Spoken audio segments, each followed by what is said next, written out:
Helianthus sinus, the common sunflower.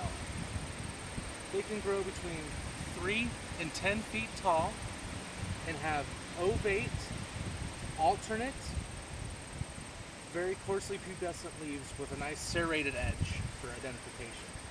They usually will have a main fluorescent and can be branching, and they have ray-like petals that can come in yellow, red, or orange, and the centers, when fully bloomed, are between a dark purple and a reddish brown.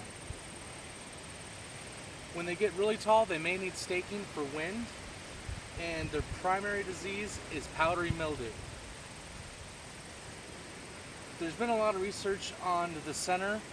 There's a kind of spiral technique for seeding, and it has the most efficient way for seeds to be produced in the amount of space, and they'll have between 34 and 55 spirals this way and 89 to 144 spirals that way.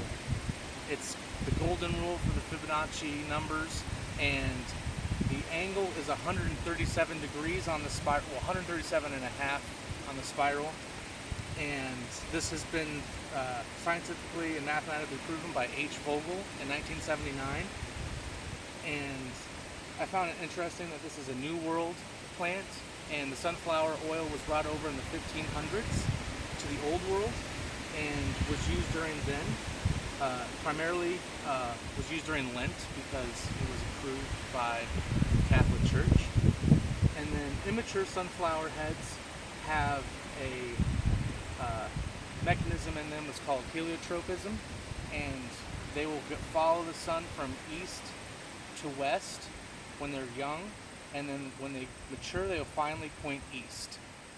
And scientists in the early 1800s proved this by having one faced east. He pointed it west, and within 3 days, it was back to facing east. And the sunflower is the Kansas state flower and the Ukraine national flower. This is Herbaceous Perennials 330, and I'm Joshua Walters.